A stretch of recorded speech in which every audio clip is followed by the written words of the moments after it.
В этом видео хочу рассказать про свой охотничий нож. Очень много вопросов пошли, какой у меня охотничий нож и из какого материала я сделал. Все это в этом видео я буду показывать и рассказывать.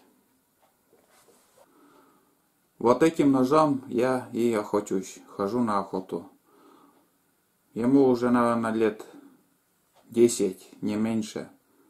После него я еще сделал еще один нож. И вот еще заготовка, третий.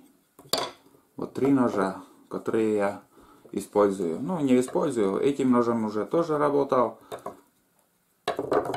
Это у меня вообще рабочий, а это только заготовка вон. Еще не готовая, просто вот сделал. А делаю я ножи вот из этого материала. В комментариях я писал про него. Это полотно для резки рельсов. И здесь надпись тут плохо видно на МР6М5. Так, видно, не видно. Ага. Вот то самое полотно. Вот такая толщина у него. Надеюсь, тоже видно. Не знаю, там 2 миллиметра, наверное.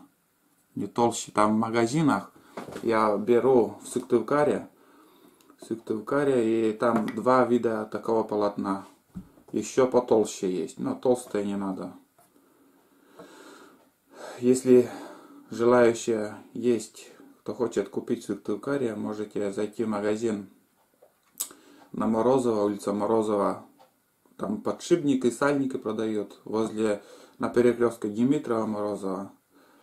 И если скажете, что от Олега, возможно, даже сделают скидки. Так, вот смотрим. Из этого полотна, вот не знаю, там по сантиметру, наверное, 10, 20, на 35 где-то сантиметров. Из этого полотна при желании можно сделать даже 3 ножа. 3 ножа, или же, как я сделал, 2. Вот таких. 2 ножа.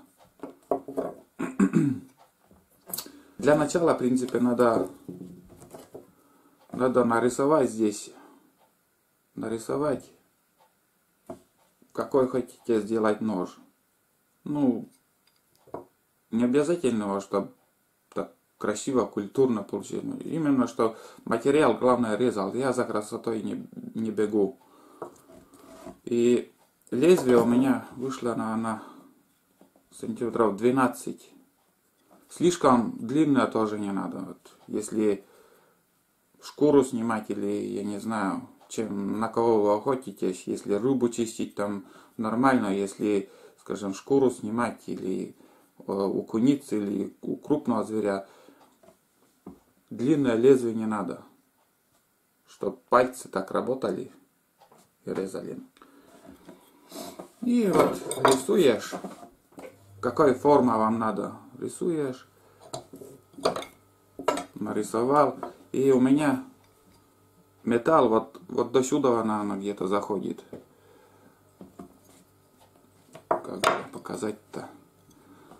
Вот рисуете вот такой рисунок, ну, на этом металле. Или можно заранее сперва на бумажке нарисовать, сделать. И уже по этой бумажке, как вот мачете я делал, по этой бумажке форму нарисовать вот здесь маркером и болгаркой срезать. Где-то вот так, чуть-чуть с углом так. И до сюда в дерево я вбиваю. Заходит вот так, конусом так у меня. Срезан металл до сюда. И дальше уже на клей туда тоже клеем и заклеиваешь, ну, вбиваешь. А рукоятку сделать вот с такого бруска. Ничего страшного, если он большой. Если вы сразу сделаете ручку, какой вам надо под руку, и будете вбивать металл, у вас обязательно лопнет, и все. все бракуется. А вот такой брусок возьмете, и вот, скажем, если 2 миллиметра, не знаю сколько тут, 2 миллиметра, я так грубо говоря, может меньше, не знаю. И сверло берете еще потоньше. Если 2 миллиметра металл, берете сверло где-то миллиметр и просверливаете так в середине, вот здесь где-то, ну, если металл вбиваете 5 сантиметров, 2,5 вы просверливаете одну дырочку подлиннее в середине, а остальные чуть-чуть покороче, как елочкой. Как елочкой. И еще, в принципе, ну вот,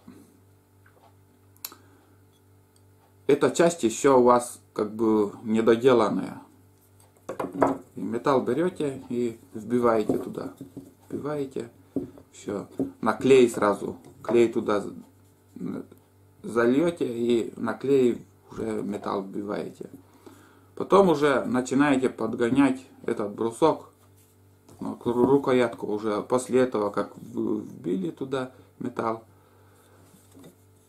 уже начинаете подгонять под свою руку, как вам, какой форма надо. Вот я вот так сделал, что вот, ну этот чуть-чуть по-другому. Вот они. И подгоняете под свою руку, рукоятку сделаете. Сперва грубо так, потом потихоньку и получится вот такая рукоятка. Я не мастер, чтобы делать, чтобы очень-очень красиво, и как умею, так и делаю. Но это может сделать любой простой человек. Никакого мастерства тут не надо.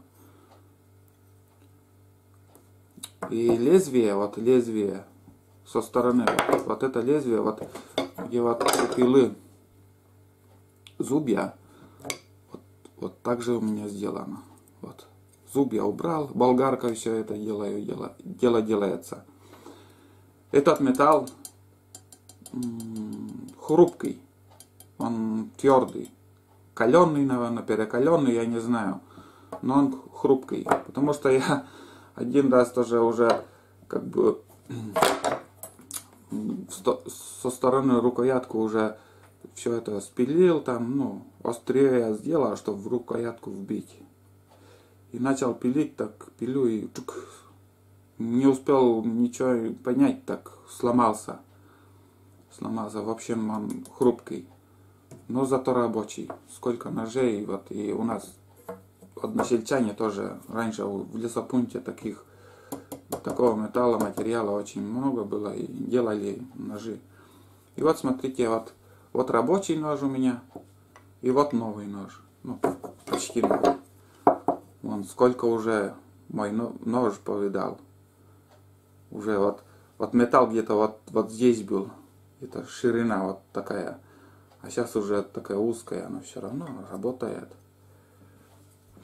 Ну, слишком большие тоже не надо делать.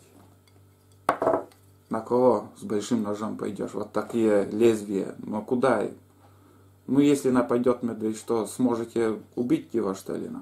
Да ни хрена не сможете. Это редко такие смелые и люди бывают, что вот на медведя с ножом. У него на лапах, в одной лапе там 5 таких ножей. О, когти вот такие, блин. Порвет только в путь. Только вот рыбу чистить, зверей ловить там. Ну вот такими ножами я вообще и пользуюсь. Никакого секрета. Просто я уже много писал и немножко, ну мне лень много писать в комментариях. И я лучше покажу один раз. Вот такие ножи у меня. Вот. Вот они, красавцы. Рабочий нож. Этот тоже уже кое-что повидал. И этот заготовка. Он еще не режет, не заточил. Заточка, если честно, у меня не очень-то получается. Я не знаю, как-то и не научился почему-то. Если с первого раза не получится, это всю жизнь, наверное, так и будет. Некоторые вот начнут там на станке там водят и аккуратно все получается. А у меня нет, как-то он что-то все равно. Где-то как-то станок гуляет. И на руках он, ну, под пальцами чувствуется, что заточка неправильная.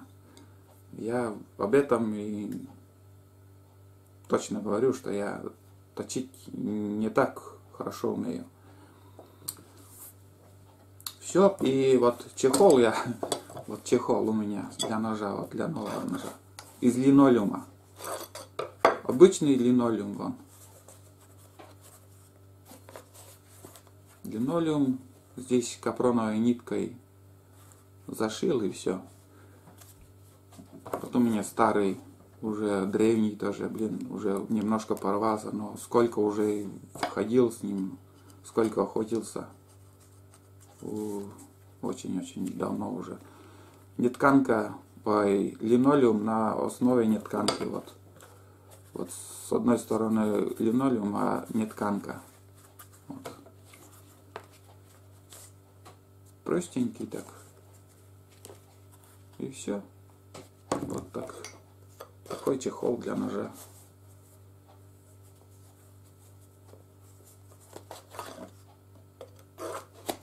Все. Так что вроде все, что хотел, показал. Вот этот материал, о чем я говорил. В принципе, при желании можно сделать такой брусок. Брусок я рукоятку делаю из березы всегда. Береза, она крепкая. И сразу вот лаком покрыл. Вот, блестит он. Лаком, наверное, раза два покрыл.